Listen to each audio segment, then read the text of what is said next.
అందరికీ నమస్కారం. మన ఎన్ఎంసీ ఛానల్ చూసే ప్రేక్షకులకి స్వాగతం, సుస్వాగతం. మరి ఈరోజు ఒక మంచి టాపిక్‌తో మీ ముందుకు నేను రావడం అయితే జరిగింది. అదే మనకి చాలామంది పెద్దలు చెప్తూ ఉంటారు. దాని యొక్క రిజల్ట్ గురించి. అదే ఏంటంటే కర్మ సిద్ధాంతం. అసల కర్మ అంటే ఏంటి? కర్మ సిద్ధాంతం యొక్క ఇదేంటి? దాని యొక్క మ్యాటర్‌ని మీకు నాకున్న ఆత్మజ్ఞానంలో పంచడానికి ఈరోజు మీ ముందుకు రావడానికైతే జరిగింది ఫ్రెండ్స్. మరి ముందుగా మన ధ్యాన గురువులైన బ్రహ్మర్షి పితామహ పత్రిజీ వారికి శతకోటి నమస్కారాలు తెలియజేసుకుంటూ, అలాగే మన ఛానల్ని వీక్షిస్తున్న ప్రేక్షకులకి శతకోటి వందనాలు తెలియజేసుకుంటూ టాపిక్ స్టార్ట్ చేద్దాం. కర్మ సిద్ధాంతం. కర్మ సిద్ధాంతం అంటే కర్మ ప్లస్ సిద్ధాంతం. కర్మ అంటే పని అని అర్థం. సిద్ధాంతం అంటే దాని యొక్క ఫార్ములా అని అర్థం. ఓకే. కర్మ సిద్ధాంతం యొక్క ఏంటంటే కర్మను చేసే పని యొక్క ఫలితం అనేది దాని యొక్క అర్థం అన్నమాట. మనం చేసే పని యొక్క ఫలితం.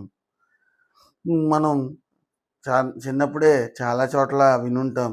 నువ్వు మంచి చేస్తే మంచి జరుగుతుంది, చెడు చేస్తే చెడే జరుగుతుంది అని. ఎంతోమంది పెద్దలు కూడా మనకి చిన్నప్పుడే నేర్పుతూ ఉంటారు.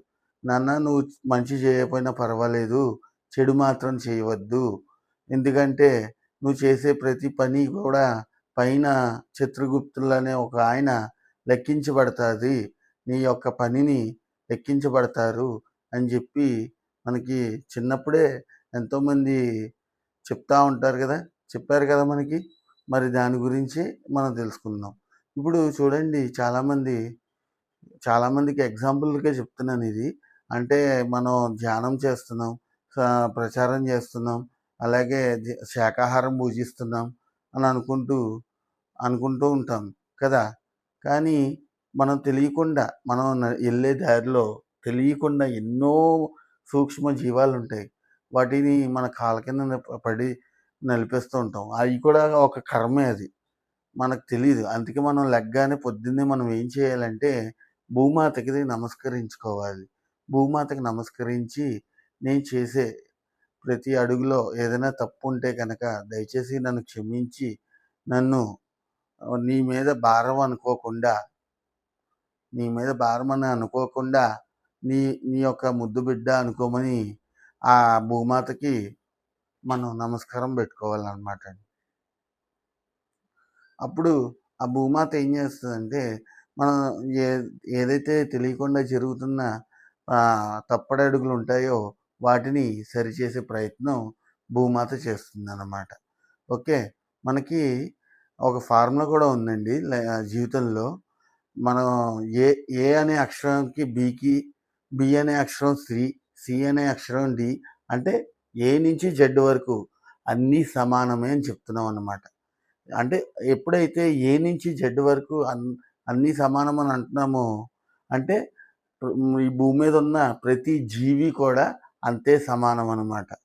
మనిషే కాదు, మనుషులే సమానంగా అనుకుంటున్నా మనకి కులాంతరం, మతాంతరం అంటూ విడిపోయి గొడవలు వేసుకున్న రోజులు కూడా ఉన్నాయి. అది కూడా కేవలం కర్మ ఫలితమే.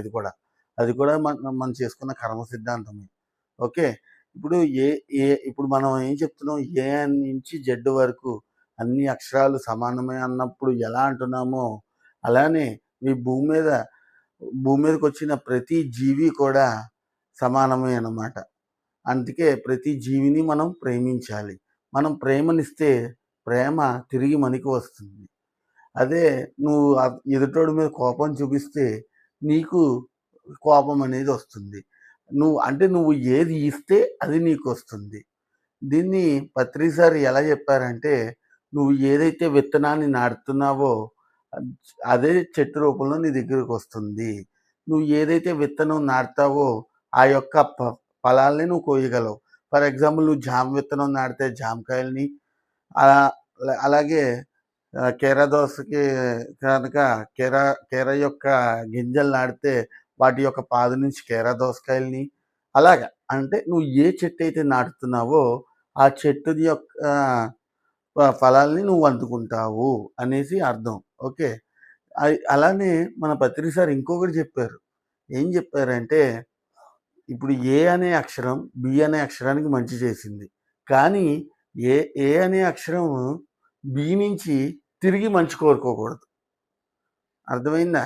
అలాగే బి అనే అక్షరం ఎక్కడో జెడ్ అనే అక్షరానికి చెడు చేశాడు. ఓకే. అలాగే జెడ్ నుంచి బికి చెడు జరుగుద్దని చూడక్కర్లేదు. ఓకే. అంటే దీని అర్థం ఏంటి?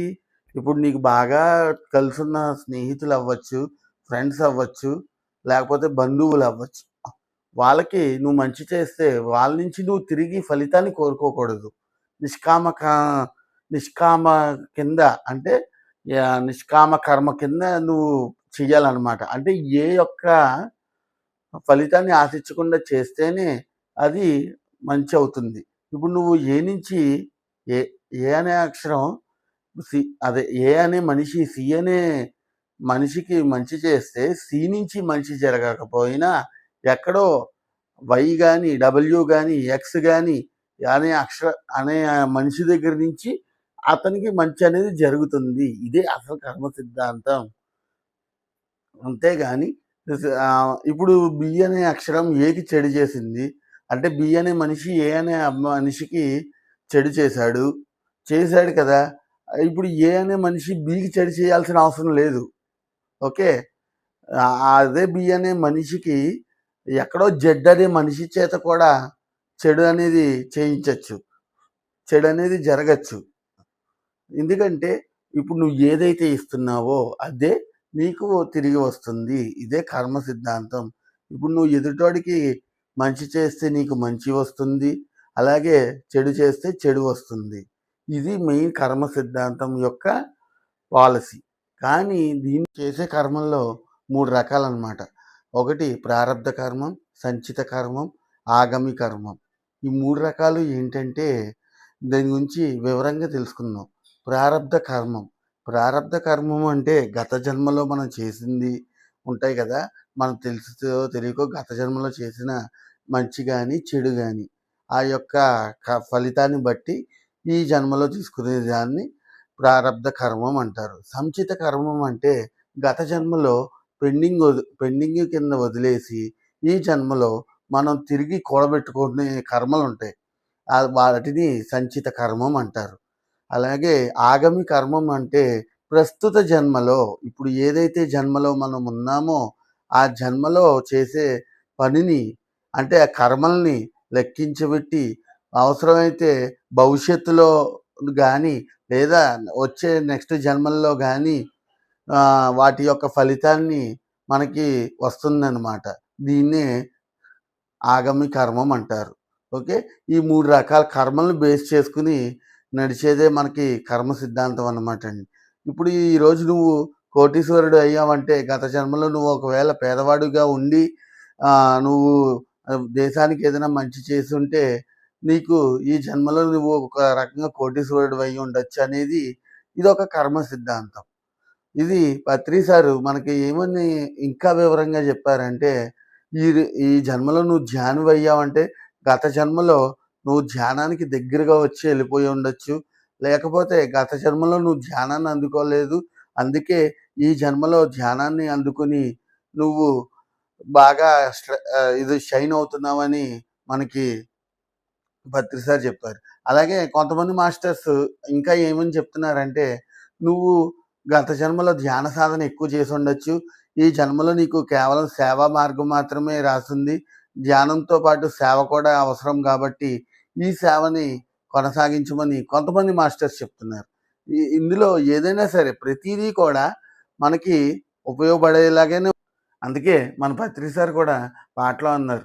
చెడు చేస్తే చెడు అంట, మంచి చేస్తే మంచి అంట. అందుకే మంచి చేయాలి. మనం చేసే ప్రతి పని కూడా ఒక మంచిగానే ఉండాలి అనేసి మన పెద్దలు చెప్పారు. అలాగే పత్రి సారు చెప్పారు. చాలామంది చెప్పారు. దీని యొక్క సిద్ధాంతమే కర్మ సిద్ధాంతం అంటే. సింపుల్‌గా నాకున్న ఈ ఆత్మజ్ఞానంలో మీ అందరికీ పంచాను. ఏమైనా తప్పులు గిప్పులు ఉంటే గనక క్షమించగలరు. మరి ఈ వీడియో కనుక మీ అందరికీ నచ్చినట్లయితే దయచేసి లైక్ చేయండి, షేర్ చేయండి, సబ్స్క్రైబ్ చేయండి. మరి మీరు ఎన్ని లైకులు కొడితే అంత అలాగా ముందరికి ఈ వీడియో వెళ్తుంది కాబట్టి మీరు మీ యొక్క ప్రేమని, మీ యొక్క ఆదరణాన్ని మీ లైక్, షేర్, సబ్స్క్రైబ్ రూపంలో మేము కోరుకుంటున్నాము. మరి నాకు ఈ అవకాశాన్ని ఇచ్చిన నేచర్ మెడిటేషన్ ఛానల్ ఎన్ఎంసి ఛానల్కి ధన్యవాదాలు. Thank you.